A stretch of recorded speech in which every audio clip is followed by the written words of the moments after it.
Donc, la première question qu'on a posée, c'est vraiment pour mieux comprendre les différentes les initiatives. Donc, on voulait en premier que vous nous parliez d'un projet de pratique ou d'outils que vous avez mis en place pour que les créatrices ou usagères à l'intersection de plusieurs oppressions puissent s'approprier des lieux dédiés à la culture et aux loisirs. Donc, je vais commencer par Pamela. Dans le fond, il y a deux plus gros projets que je voulais essayer de parler aujourd'hui, que je pense qui visent à favoriser l'accès des usagères aux événements en milieu festif auxquels nous participons. Dans le fond, ces projets-là visent beaucoup à répondre à des enjeux de sécurité ou de sentiments de sécurité que les personnes peuvent ressentir dans les événements.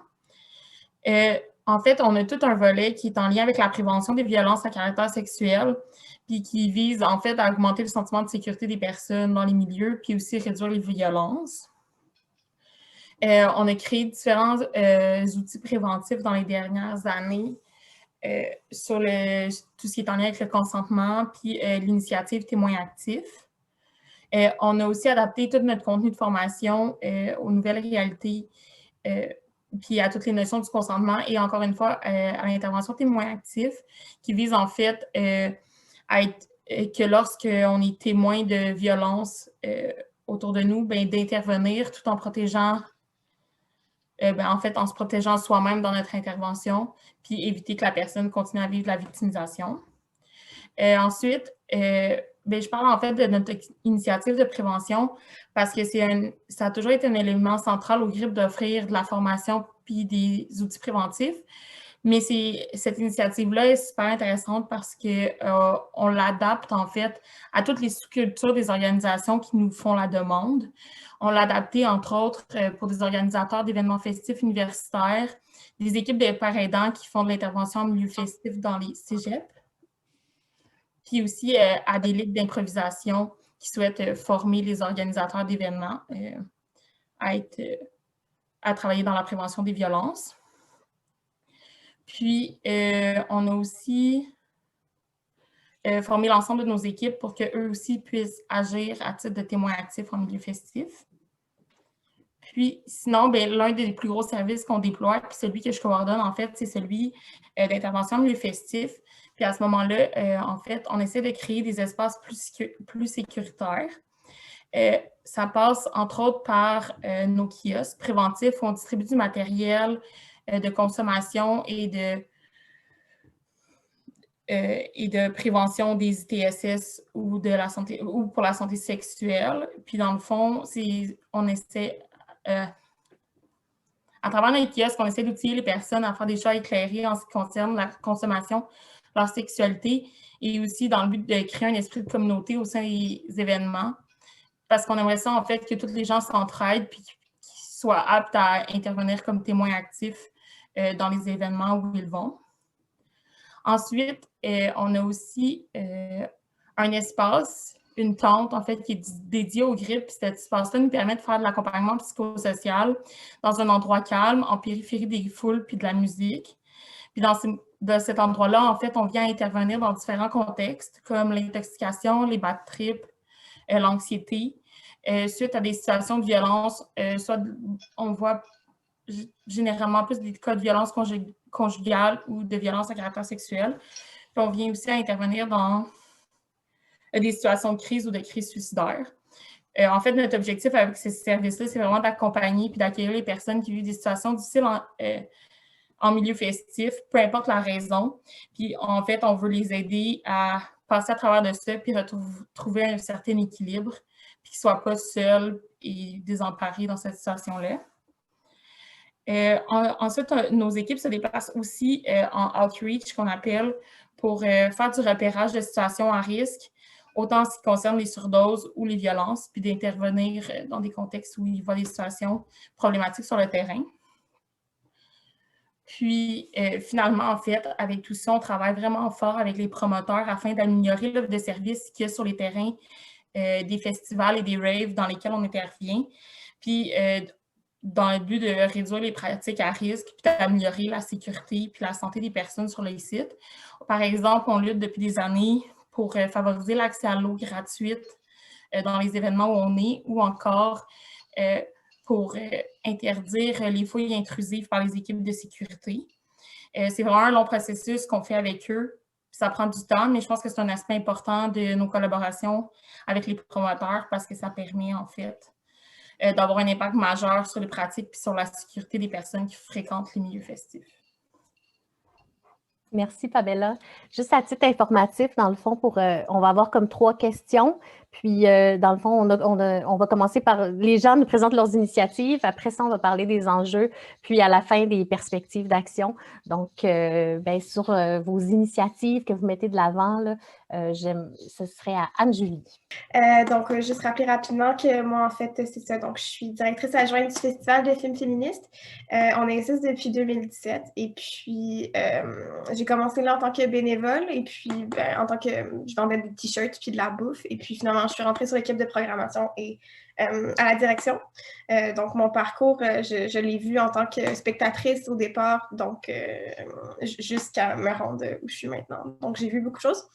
Et puis, nos initiatives principales, en fait, la première qui est très simple, c'est que l'entrée au festival est Pay What You Can, donc à contribution volontaire. C'est vraiment important pour nous de pouvoir offrir ça. Puis ça, on en reparlera dans les enjeux, mais ça a été un problème avec une édition en ligne l'année dernière. On n'a pas réussi à trouver un moyen de fonctionner avec ça. On y reviendra. Mais oui, donc ça, c'est l'initiative principale. Également, dans le choix de notre programmation, donc des films qu'on projette, on a certaines réglementations auprès de notre équipe qui font en sorte qu'on conserve, on veut vraiment un environnement qui peut être un safe space, en fait, dans lequel certains enjeux sont abordés d'une certaine façon pour éviter des triggers néfastes chez n'importe qui dans la salle. Et également, en termes de représentation, on refuse tous les films dans lesquels il y a des acteurs et des actrices cis qui jouent des personnages trans, des choses comme ça. Donc, on veut vraiment faire en sorte que notre public se sent confortable et représenté à ces niveaux-là. Et également, au niveau de l'équipe elle-même, au niveau de la programmation et du CA, on essaie d'avoir une équipe diversifiée le plus possible en allant chercher des gens ailleurs que dans le milieu du cinéma exclusivement. Donc, on a des personnes qui travaillent pour des centres de femmes dans notre équipe, qui sont travailleuses sociales également. Donc, on veut une pluralité de regards, en fait, pour avoir une programmation qui permet une programmation et des projets alentour du festival qui permettent de représenter diverses réalités, en fait, puis que ça vienne de divers environnements. Et puis, c'est pas mal ça. Donc, ouais. Les initiatives principales, ce serait celle-là, en fait, de diversifier l'équipe le plus possible et d'aller chercher un public aussi qui n'est pas exclusif à nos milieux, à nous. On essaie de faire de la publicité à l'extérieur, de ce qui pourrait être considéré comme un milieu festivalier à Montréal, en fait. Ça fonctionne assez bien. Généralement, on est vraiment contents des commentaires qu'on a eus de plusieurs personnes qui ne sont pas nécessairement cinéphiles, mais qui s'intéressent à des réalités féministes et qui viennent au festival ou qui ont vu des films en ligne. Donc, on continue de perdurer de cette façon-là, essayer d'opérer de façon à ce qu'on parle de cinéma, mais surtout d'enjeux féministes. Donc, voilà. Merci. Puis, Mivan Dam de la Centrale Galerie Powerhouse, si tu veux nous parler de vos initiatives. Oui, salut. Alors, pour nous, les initiatives qu'on a prises, puis les gros projets qu'on est en train de travailler en ce moment sur plus l'inclusion, puis l'équité et la diversité au sein de notre organisation. On a créé un comité enquête d'équité en 2018 suite à une crise qui a été engendrée par des dynamiques de pouvoir et d'oppression. Qui est souvent liée à la culture de la suprématie blanche qui peut se retrouver dans nos systèmes organisationnels. Fait que ce comité a été formé pour s'assurer d'avoir une meilleure équité puis une meilleure politique d'inclusion au sein de notre organisation. Fait que leur mandat, c'est vraiment de travailler en collaboration avec l'ECA et l'équipe pour proposer des solutions ou des recommandations afin d'assurer l'équité, l'inclusion et la diversité dans nos pratiques organisationnelles et aussi dans notre programmation.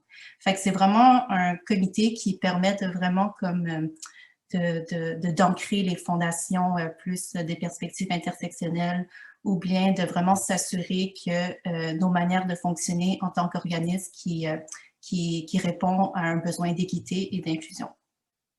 Le premier mandat qui a été demandé pour ce comité, ça a été de développer une politique anti-harcèlement et une base d'unité.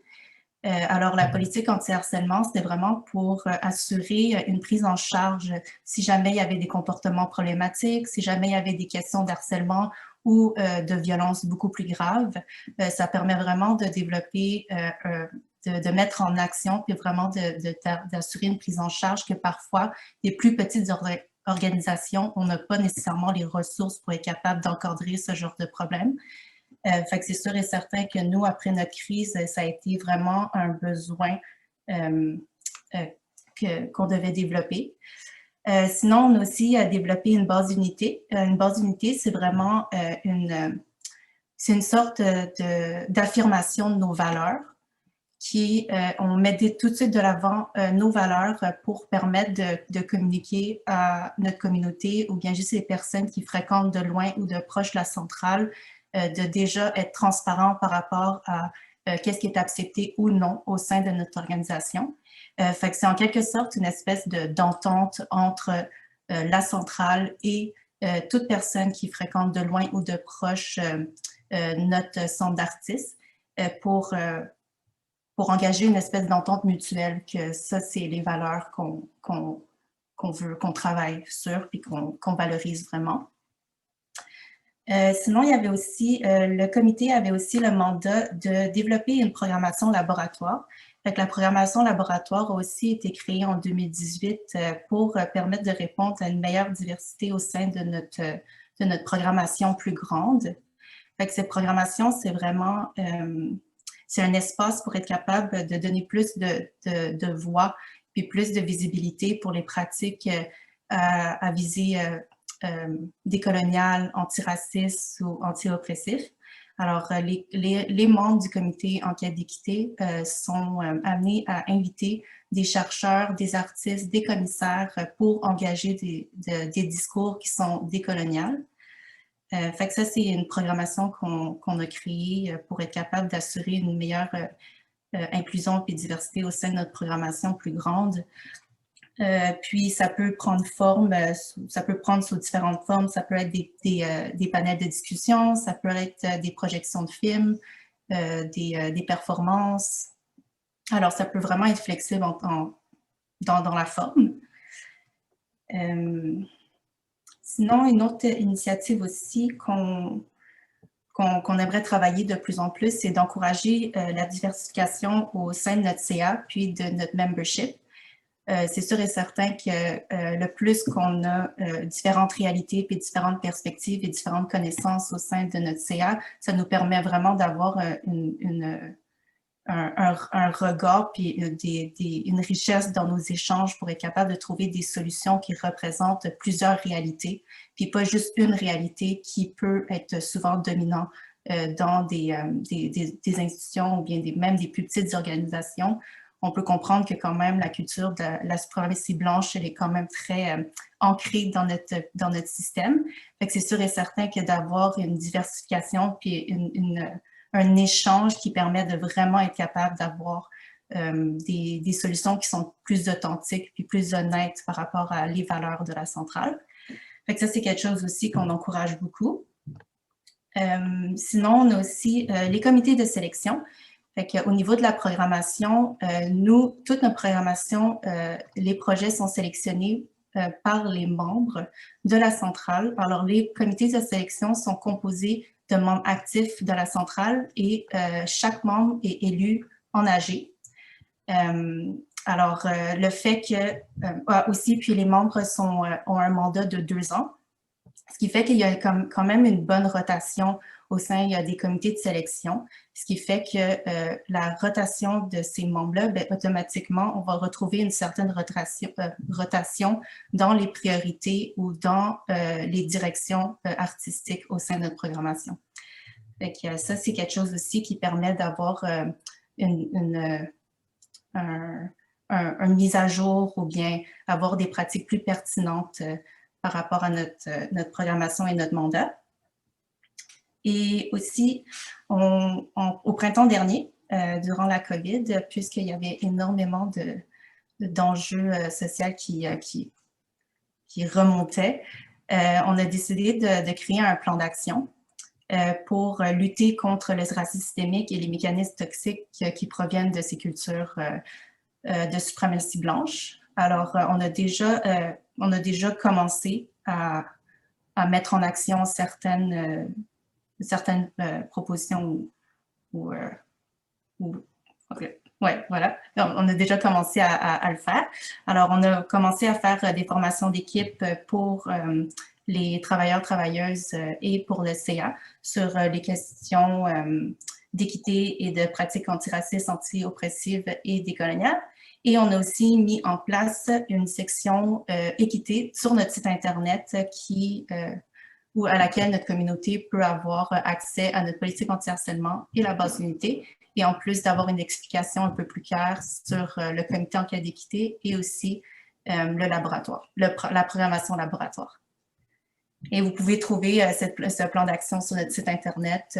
On l'a diffusé pour que ça soit vraiment une question de transparence entre le centre et puis notre communauté. Et voilà, ça c'est un peu les initiatives et sur les projets sur lesquels on travaille pour s'améliorer constamment. Merci beaucoup. Dans le fond, si vous voulez mettre les ressources de vos organisations dans le chat, comme ça les gens vont pouvoir les voir, mais sinon c'est quand même facile à trouver aussi en cherchant avec notre site Internet. Donc, c'est ça, je laisserai la parole à Nawal sur les initiatives de la Fondation Filles d'Action.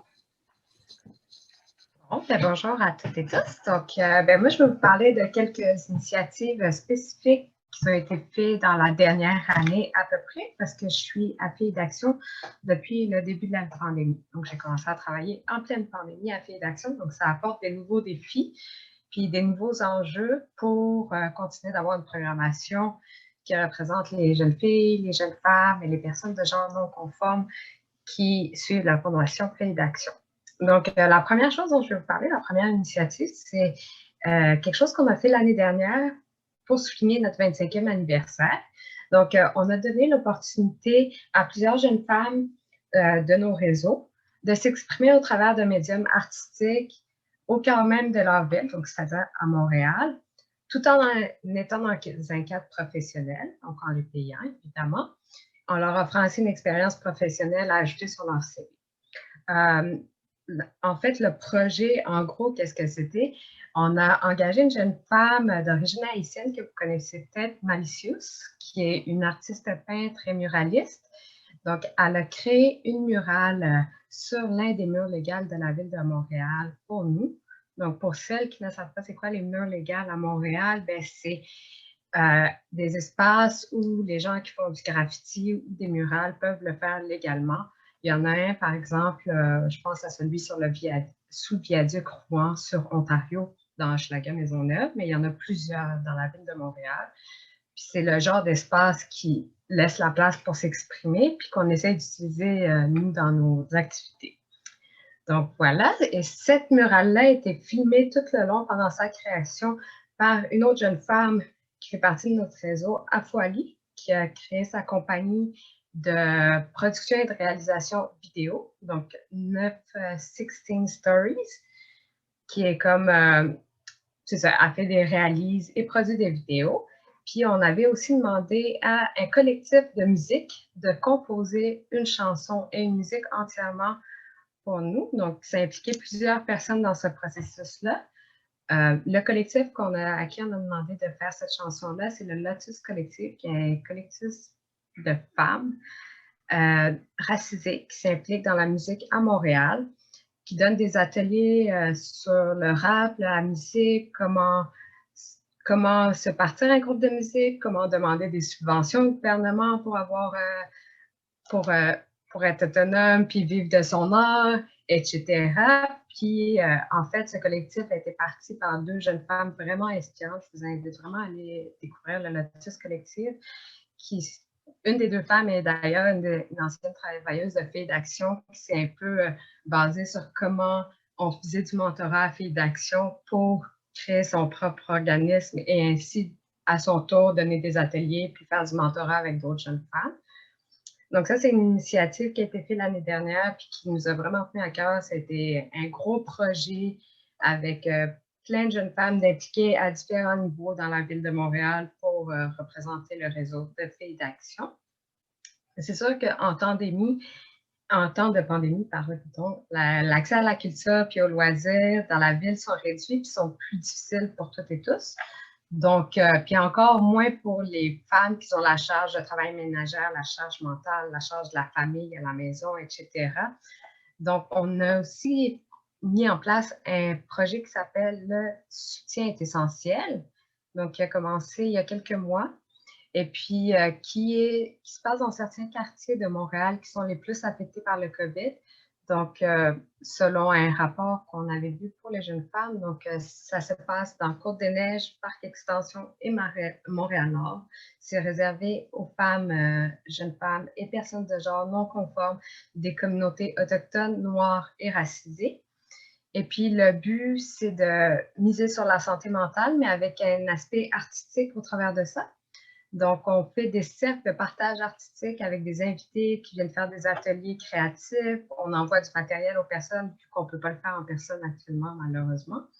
Puis là, il y a un zine médiatique qui va être fait au travers de ça, que vous pourrez voir le résultat d'ici quelques mois, si tout se passe bien.